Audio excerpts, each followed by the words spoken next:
نحمده ونصلي على رسوله الكريم اما بعد فاعوذ بالله من الشيطان الرجيم بسم الله الرحمن الرحيم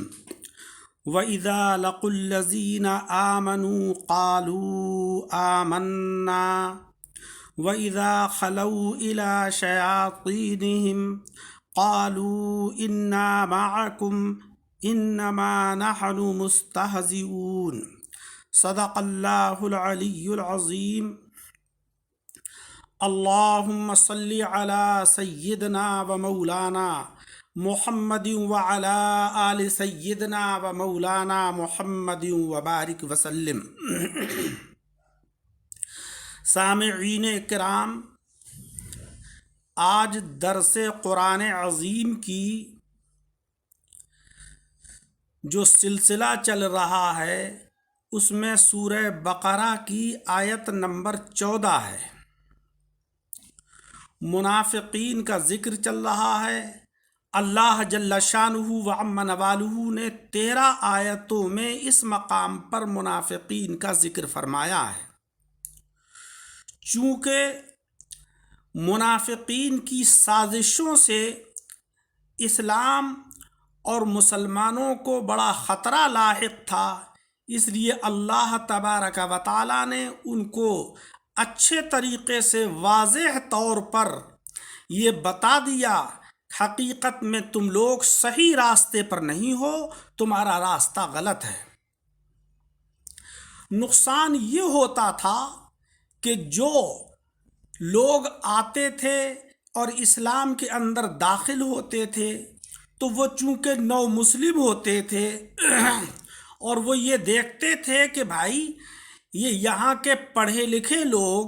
سمجھدار اور زیرک لوگ جب اسلام کی اور مسلمانوں کے اخلاق و عادات کی برائیاں کر رہے ہیں تو یقیناً اس دین میں کوئی کمی ہے معاذ اللہ۔ اس لیے اللہ تبارک و تعالی ان کے اوصاف اور ان کی حقیقت کو خوب اچھے طریقے سے آشکارا فرما رہا ہے۔ یہ آیت نمبر 14 کا شان نزول یہ ہے کہ ایک مرتبہ عبداللہ ابن ابی جو رأس المنافقین تھا، منافقین کا سردار، حضرات صحابہ کرام رضی اللہ تعالی عنہم کی ایک جماعت کو اس نے آتے ہوئے دیکھا تو عبداللہ ابن ابی نے اپنے یاروں سے کہا کہ دیکھو میں ان کے ساتھ کیا کرتا ہوں، کیا میرا سلوک ہوگا۔ جب یہ حضرات صحابہ کرام رضی اللہ تعالی عنہم قریب پہنچے تو عبداللہ ابن ابی نے پہلے تو حضرت ابو بکر صدیق رضی اللہ تعالی عنہ کا دست مبارک پکڑا اور بولا مبارک ہیں آپ کہ جناب آپ تو صدیق ہیں، بنی تمیم کے سردار ہیں، شیخ الاسلام ہیں اور رسول مکرم جناب احمد مجتبی محمد مصطفیٰ صلی اللہ علیہ وسلم کے غار کے ساتھی ہیں، اپنی جان اور اپنا مال حضور علیہ السلام پر قربان کرنے والے ہیں۔ گویا کہ جتنی بھی تعریف حضرت صدیق اکبر کی اس سے ہو سکتی تھی وہ اس نے تعریف کی۔ پھر وہ حضرت فاروق اعظم رضی اللہ تعالی عنہ کے پاس پہنچا، آپ کا ہاتھ پکڑا اور بولا سبحان اللہ، آپ تو بنی عدی جو آپ کا قبیلہ تھا اس کی طرف اشارہ کرتے ہوئے اس نے کہا کہ آپ تو بنی عدی کے سردار ہیں، آپ کا لقب فاروق اعظم ہے، اپنی جان اور اپنا مال حضور علیہ السلام کے اوپر آپ قربان کرنے والے ہیں۔ پھر حضرت علی رضی اللہ تعالی عنہ نے ارشاد فرمایا کہ اے عبداللہ، اللہ سے ڈر، نفاق کو چھوڑ، منافقین سب سے بدتر لوگ ہیں۔ وہ بولا کہ اے علی، آپ یہ کیوں فرماتے ہیں؟ ہمارا تو ایمان ہے جیسا آپ کا ایمان ہے، آپ ہی کی طرح ہم بھی مومن ہیں۔ حضرات اکرام، ان لوگوں نے حضرات صحابہ کرام رضی اللہ تعالی عنہم کو دھوکہ دینے کی ناکام کوشش کی تو اللہ جل شانہ و عم نوالہ نے اس آیت کریمہ کو نازل فرمایا، وَإِذَا لَقُوا الَّذِينَ آمَنُوا، اور جب وہ ملتے ان لوگوں سے کہ جو ایمان لائے، الذین آمنوا سے حضرات صحابہ کرام رضی اللہ تعالی عنہم مراد ہیں، جو مخلصین ہیں ایمان کے اندر۔ اور لقو یہ لفظ لقون سے بنا ہے، جس کے معنی ہے ملاقات کرنا اور سامنے آنا۔ یہاں دونوں معنی مراد ہو سکتے ہیں کہ وہ ایمان والوں سے ملاقات کرتے، یا یہ ترجمہ ہو کہ وہ ایمان والوں کے سامنے آتے۔ تو وَإِذَا لَقُوا الَّذِينَ آمَنُوا، اور جس وقت کہ وہ ملاقات کرتے یا سامنے آتے ایمان والوں کے۔ الذین آمنوا میں مخلص مسلمان مراد ہیں۔ زبانی طور پر تو منافقین بھی مسلمان تھے، وہ بھی وہی کلمہ پڑھتے تھے جو مخلص مسلمان پڑھتے تھے، لیکن اللہ جل شانہ و عم نوالہ کے نزدیک ان کے ایمان کی کوئی حیثیت نہیں، اس لیے کہ ان کا ایمان حلق سے اوپر کا ایمان تھا، اس کا رسوخ دل کے اندر قائم نہیں ہوا تھا۔ اور وہ حضرات کہ جن کی زبانوں پر بھی ایمان تھا حقیقت میں اور دل کے اندر بھی راسخ ہو چکا تھا، اللہ جل شانہ و عم نوالہ نے ان حضرات کو الذین آمنوا سے مخاطب فرمایا کہ وَإِذَا لَقُوا الَّذِينَ آمَنُوا، جب یہ منافقین سامنے آتے یا ملاقات کرتے ان لوگوں کے کہ جو اپنے ایمان کے اندر مخلص تھے، تو پھر کیا کہتے؟ آمنا، ہم تو حقیقی طور کے اوپر ایمان لے آئے ہیں۔ قالوا آمنا، تو وہ منافقین کہتے کہ ہم تو حقیقی طور کے اوپر ایمان لے آئے ہیں، ہمارا ایمان جو ہے وہ آپ ہی کی طرح ہے، ہم جو زبان سے کہہ رہے ہیں وہ ہمارے دل کے اندر ہے۔ وَإِذَا خَلَوْا إِلَىٰ شَيَاطِينِهِمْ، اور جب اپنے شیطانوں کے پاس اکیلے ہوتے۔ یہاں پر خلو یہ خلون سے بنا ہے، اس کے معنی ہے اکیلا ہونا، اور اس کے ایک معنی تمسخر کرنا بھی ہے۔ اس جگہ پہلے معنی مراد ہیں، یعنی خلو جب وہ اکیلے ہوتے اپنے شیاطین کے ساتھ۔ شیاطین سے مراد ان کے سردار اور ان کے بڑے لوگ تھے۔ جب وہ ان کے پاس جاتے تو ان سے کہتے کہ وَإِذَا خَلَوْا إِلَىٰ شَيَاطِينِهِمْ قَالُوا إِنَّا مَعَكُمْ، بے شک ہم تو تمہارے ساتھ ہیں۔ اِنَّا مَعَكُمْ، ما کے معنی ساتھ اور کم کے معنی تمہارے، ہم تو تمہارے ساتھ ہیں۔ اب سوال یہ پیدا ہوتا کہ وہ یہ کہتے کہ بھائی جب تم ہمارے ساتھ ہو تو یہ تمہارا کون سا طریقہ ہے کہ تم مسجد میں بھی جا رہے ہو، نمازیں بھی پڑھ رہے ہو، روزے بھی رکھتے ہو، اور ہم دیکھتے ہیں کہ مسلمانوں کے ساتھ جہاد میں بھی تم شریک ہوتے ہو، تو یہ تمہارا کون سا طریقہ ہے کہ تم ہمارے ساتھ بھی ہو اور وہاں بھی موجود ہو؟ تو وہ جواب یہ دیتے کہ انما نحن مستہزئون، جزء نیست ہم تو مؤمنین کے ساتھ، مسلمانوں کے ساتھ ہنسی دل لگی کر رہے ہیں، ہمارا جو حقیقت میں ساتھ ہے وہ تو تمہارے ساتھ ہے، اور مسلمانوں کے ساتھ جو ہم ہیں وہ ہمارا حقیقت میں تو ان کے ساتھ نہیں ہے، بلکہ ان کے ساتھ ایک استہزاء اور ایک ہنسی دل لگی کر رہے ہیں۔ مستہزئون،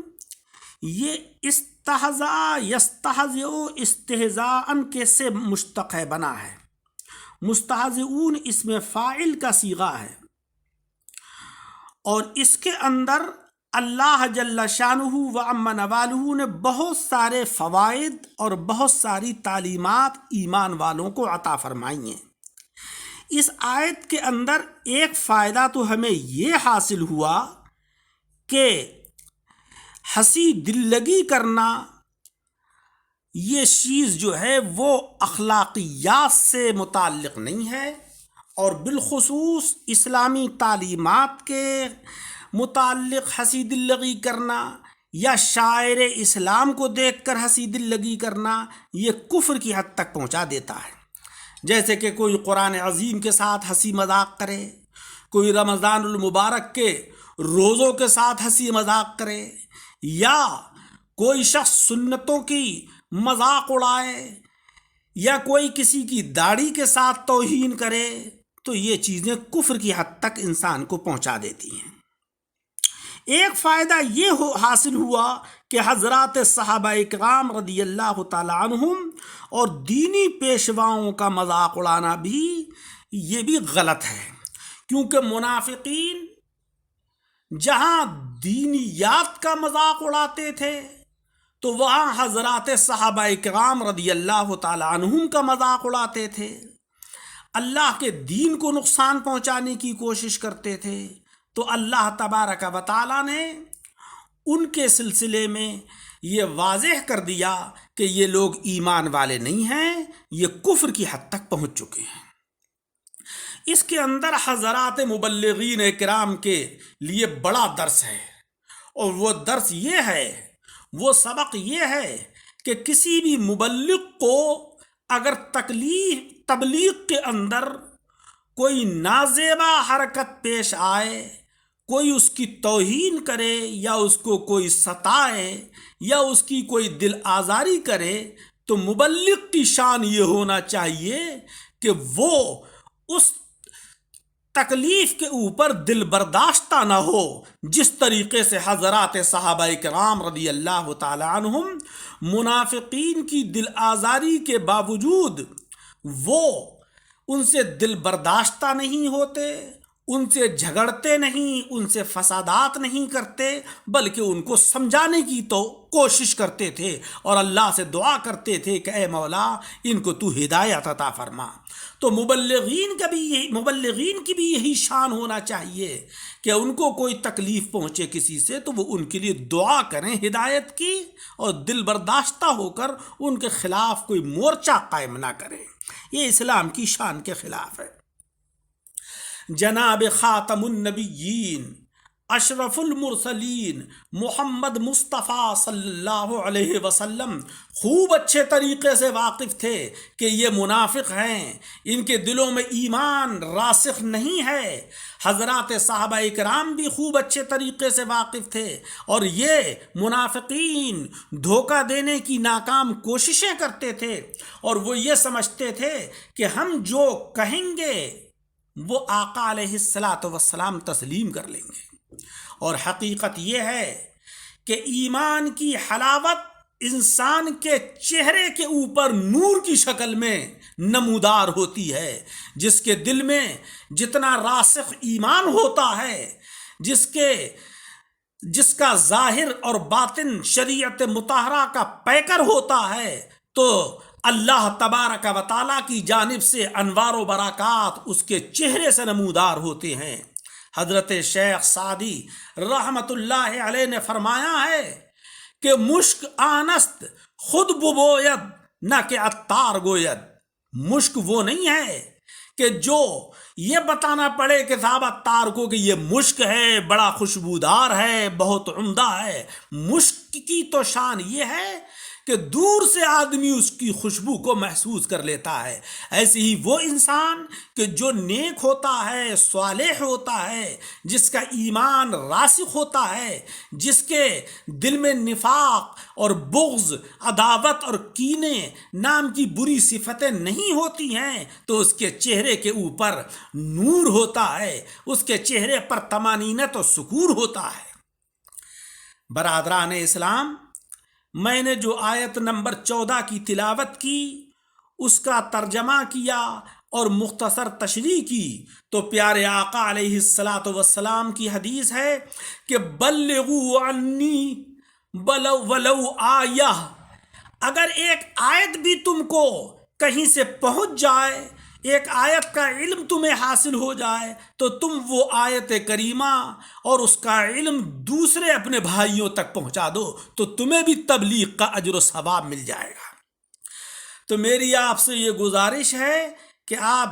جو آیت کریمہ آپ نے سنی ہے، اس کا ترجمہ سنا ہے، اس کی تشریح سنی ہے، اس کو اپنے دوسرے بھائیوں تک زیادہ سے زیادہ شیئر کریں۔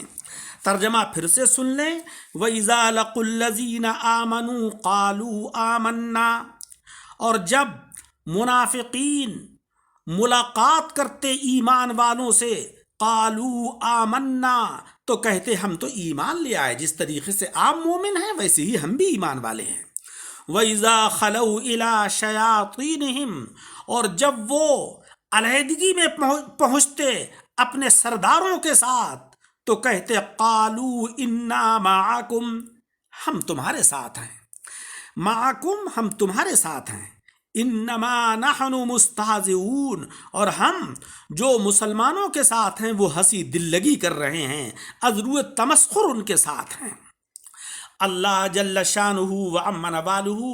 مجھے اور آپ سب حضرات کو عمل کی توفیق عطا فرمائے۔ میں نے آیت نمبر 14 جو تلاوت کی، اس کا ترجمہ کیا اور اس کی تشریح کی، یہ دعوت حق چینل پر پیش کی ہے جو آپ تک پہنچ رہی ہے۔